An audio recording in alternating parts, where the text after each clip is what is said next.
After successfully running 2 award-winning tea rooms in their native England, Sean and Michelle Sinclair were inspired to bring authentic English tea rooms across the pond. Lucky for us, they chose Plymouth, Massachusetts for their next adventure. Here on the local scene, Shelly's Tea Rooms. Nestled in the heart of Plymouth's downtown stands Shelly's Tea Rooms, an English-owned business that provides the quintessential high tea experience. I spoke to Sean and Michelle Sinclair, owners of this quaint establishment, to get to know their story. Thank you, Sean, so much for joining us today. I'm so excited to talk to you about Shelly's Tea Room. Absolutely. Thank you for coming. Now, you purchased this place in January of 2020. We did. Talk about that. So we'd come over once we decided on Plymouth as a location to open our new tea rooms in America.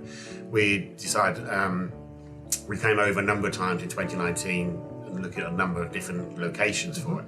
And then January 2020, we were fixed on this one. We signed a lease on this one. And the idea was to open in May 2020. We all know what happened in March of that year. So that put a stop to all of that. So yeah, we continued paying rent for the premises for the 2 years until we eventually did get out in this January 22. So yeah. So it wasn't until January of 22 that you actually... No, so with the travel bans, and we had to get a visa from the US Embassy in London, which was closed for the duration of COVID, and then when it did open, there's a big backlog of applicants as well. So we eventually got an appointment on the 15th of December 21, and we flew out on the 7th of January throughout here and opened on the 23rd of February. Wow. What made you decide to open a tea room in America?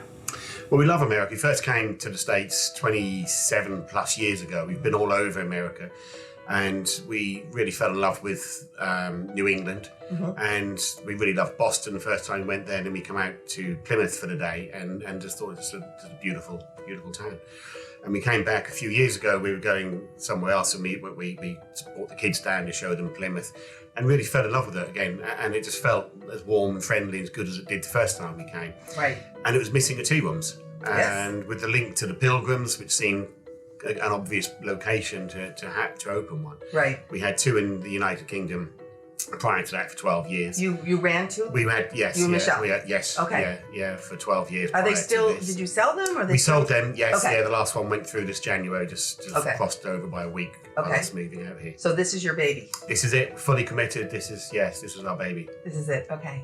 Now, what were some of the biggest challenges that once you were able to open, that you have run across? Well, once we are in country, it's all gone quite smoothly once we're in country, because we had to do a lot of renovations. This was a very different space when we took it on. There's offices all the way out here. So we had to do that remotely, 3,000 miles away from pictures we took in that January. So we sort of counted. So you had to actually design this remotely? Yes, yeah. So we're counting ceiling tiles to work out Which that's 26 feet and this is 12 feet and whatever. And trying to liaise with contractors from the UK and the language barrier, because you call things here different to what we call them in England, which you don't expect because we share a common language. Right. So that was very challenging. So once we actually got here, most of what we'd wanted was already done. So it wasn't, that difficult then. And how did you advertise that you were not only a new business that was opening, but you were a tea room, because there are no tea rooms? So we put a large sign on the exterior before we left, and had a sort of Civil War English soldier on there with the message, the British are back, and a QR code for people to sign up to our website, so capture their emails, and then we can keep them updated. And we had such a great response to that. People really bought into our struggles at the time through COVID. Right. The fact that we were hanging in there and we were still going to make it someday. We just didn't know when at the time. So you became almost like a cult classic, because you were the people that weren't here. Yes, right. Yes, and one of your wonderful patrons, Pam, just said she changed the date for you. Yes, yeah. We've had many amazing people here, and Pam was the first to be amazing, I guess. She contacted us and said, "I know it's a sign and it's out of date. We'd like me to go along and do it." And it's hard. You never met this woman before, and you didn't know how much you could ask of someone.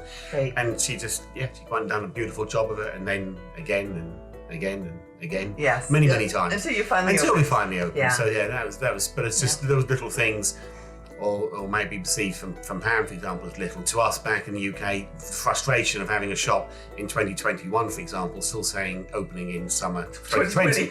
Really Right. frustrating. Right. And you couldn't do anything about it. So it was so great that she done it. How did you first hear about this wonderful place? I drove by the place numerous times and I kept seeing the sign that they're coming and they're coming and they're coming. And the date had long since passed. So I sent an email and I had a wonderful response from Sean. And he explained that they still wanted to come. And through our numerous emails, I asked if he'd be interested in my changing the dates. And I did. On the signs? On the signs, repeatedly. Right. Yeah. Many, many, many times. And finally? They said that they were coming and come visit. Yeah. So later on that day, I just was knocking on the door and they were here. The rest is history. Wonderful. Doing a tea is kind of, take me through that experience, because a lot of people don't know what does that mean. If you come in here, you don't just sit down, look at a menu and pick something and go after you eat. Well, What's it like? I learned from Michelle how to properly do a tea. Yeah. And that was very exciting because I didn't know you put the clotted cream, or I got chastised because I apparently put my jam in the wrong place instead of the clotted cream. But to learn from A to Z the proper method involved in it, because you wouldn't think it was that different. I would get a scone and I would just slather some butter on it and that would be it. Right. But no, it's like the tea is specific and the scones and put things on certain ways. There's a protocol. There is a protocol and I love learning it, and I didn't feel like I was being and I'm sure they love showing that to people, the whole experience, because it's not something we have in America that many people experience. No, that was part of the conversation that day also, was, do I come across wrong if I try to do anything? Am I correcting you? Like, no, that's something that we need to learn. A new culture, a new way of doing something. Yes. So Michelle, I'd really like to hear about the whole experience of English tea. In full disclosure, I know nothing about tea. I've never really drank it. I read a little bit about it today, and it's kind of a process, and it's a really cool tradition. And can you explain to people that don't know about it what it entails? Well, you're not the only one. Lots of people, they'll come inside and they feel a little bit daunted to begin with, because it's not the usual coffee shop. It's not what they're used to going to. So obviously we greet them, we sit them down, they have a menu. And they just basically, we explain to them, you can have a cream tea. And a lot of people actually misunderstand, thinking the cream tea you actually put in the tea. But you don't. The cream tea part means the clotted cream and the scones. It's not really, bizarrely, it's not really anything to do with the tea. To do with the tea, it's what goes with the tea. Exactly, exactly. Yeah, it's I assumed you meant it's a kind of tea. As everybody does. Tea. Yeah, exactly. Which is silly because it makes sense. But so it's not. So basically, a cream tea means your scones, your jam, and your clotted cream, and it has to be the thick clotted cream. And this is not whipped cream. What is this? So this is clotted cream. Okay. And basically, the way they make clotted cream is made over a process of about 15 hours. They simmer it for about 15 hours, and all the goodies go to the top. They skim it off, and then they gradually chill it, and eventually you're left with this clotted cream, which is a really thick texture, and it's really hard to describe unless you literally taste it. Okay. You can't describe it. So it kind of it's looks not like butter. whipped butter. Exactly. That's what a lot of Americans say, oh, I'll have some of the whipped butter. But it's not. It's clotted cream. And you put it on your scones. And you put it on top of your scones. How many different kinds of We tea? have 103 teas on the menu. So how do you pick? I know, exactly. A lot of people say, oh, you pick for me, which is really difficult because being English, we will just have the English breakfast Shelly's tea, as most English people will. The Americans are so much more adventurous when they come here, and we use all the teas all the time. A very popular one, we do a spice masala chai tea, which is very popular. But it's in sections in the menu, so you can have a black tea, you can have a green tea, you can have a flavoured tea, or we also do like the herbals and the tisanes, which are basically no caffeine in them, so you've got the caffeine free. And we do one coffee. Getting back to logistics for 1 second, has there been any problems with getting the supplies, the tea, the ingredients you need during this? Because we all know there's been supply chain issues. Not really, but we had issues we bought a lot of things like teapots and almost everything in England to bring out. That was delayed many months. In fact, our home stuff's only arrived last week. We've been on airbed since January, which is fun when you're 15 but not our age. So that was an issue. In terms of supply over here, not so much. You know, we have 103 teas in stock. Maybe 2, 3 will be out of stock at any one time, but you'd kind of expect that anyway. Right. So that hasn't been so much of an issue. That's no, good. No, That's been good. quite lucky with that. Yeah. Read that if I've made a reservation here, I can be expected to be here for 1 hour and 45 minutes. Yes. I didn't understand that. So how does that work? To enjoy the whole process, if you had the afternoon tea, to enjoy the whole process, you would take a seat, you'd be given a glass of hibiscus iced tea to begin with. Okay. Have a look at the menu. Obviously, you've got your teas to choose through, which takes quite a while. Once you've chosen your teas, we'll bring you out your pot of hot tea. Okay. And then we'll bring out the sandwiches. We'll bring them on a platter, so you can pick and choose. You have a selection of sandwiches. So you like finger sandwiches? Yes, finger sandwiches, so with the crust cut off. All right. Finger sandwich, so you pick and choose your sandwiches. Yeah.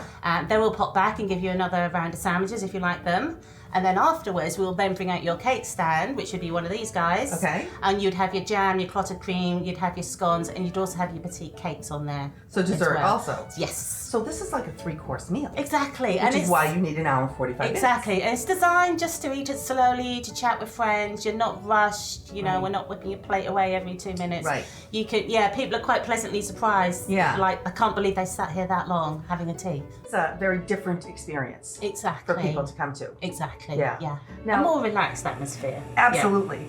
Now, Americans who watch Downton Abbey, you know, and you see the etiquette. And, You do. And so is all of that part of this? Like, if somebody wants to do that, do you? We have lots of ladies who come in and do, and they all wear the big dresses, the fascinators. Yeah. And they look wonderful, some of the ladies that come in. And they do, and there's so many pictures of people having their little pinkies sticking out while they're... I don't actually know any English people that do it. Right, but yeah. Okay, it's like when people go to the horse race, the Kentucky Derby. They wear the hat. It's all exactly. It's all, drama, tradition. isn't it? It's all the drama, right? Absolutely, yeah. You walk into this place and you get just a very different feeling than any other eating establishment that you might walk into, although you wouldn't call it that. Right. What type of people would you recommend to come here? I have a lot of friends from various fields and ages and things, and I just recommend it to everybody. I think it's something very interesting. I've got younger nieces, and I want to bring them here because I want them to have an experience like this. And I have a lot of older friends, the same thing. They're like, oh, I did a tea when I was such an age, and I want to do it again. Right. And it's wonderful. It's so much fun. And what makes this different from any other place you ever go to? It's a completely different concept. It's something that I'd not experienced before. You know, lunch at the Ritz. You know, that's what I equate it. That's what I equate it to. Yeah. But it's something so different, and it just puts a smile on your face. Right. It's only you and your husband. Yes. On your staff. Yes. And it's only been you and your husband on the staff since you've opened. Yes. Talk to me about that. It's hard work, but I think because it's still so new and we're still so passionate about it, we've still got the energy and we still love it. Yeah. But it's difficult. I mean, and you've tried to get help. We've tried to get help. Right. We had off the job. In total, we've offered a job to 3 people, and neither of them actually got around to starting. We did interview somebody again yesterday. He seems quite hopeful, so we'll see how that goes. Yeah, exactly. We just started someone with the same passion as what we've got, and you can't just take anybody on. So this, I would think a unique personality would want to work here. And would want to really involve themselves in the atmosphere and the history and. It's kind of a very classy place. Thank you. Thank you very much. Very nice. Yes. And you are on the horizon. If this goes all as well, you may open a second? The plan was always to open a second one. It's because of the success so far that's kind of being accelerated. The issues around staffing, which I know we face not just locally but globally, absolutely, is the deciding factor. That's around staffing. We're struggling to get the staff, as I know many people are. Right. And it's really that if we can conquer that one, then we would look to take a second location on. Excellent. Anything you'd like people to know about Shelly's Tea Room that they might not know that's a fun fact or something unusual?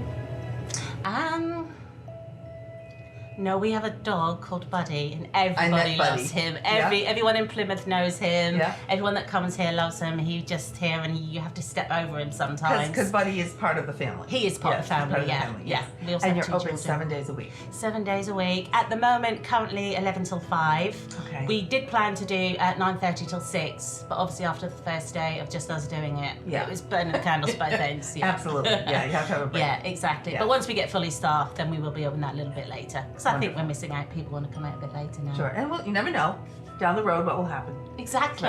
Right. Exactly. Well, thank you so much for having us. It's a beautiful place, and it's gorgeous, and you are just so open and friendly, and what a wonderful atmosphere. Thank you. And in this crazy, chaotic world, what a wonderful place to come in for a little solace. Well, we hope so. Yeah. We hope so. That's what we planned. Yeah. Thank you very much. Thank you. A cup of tea is always a good idea. Visit shellystearooms.com to plan your visit.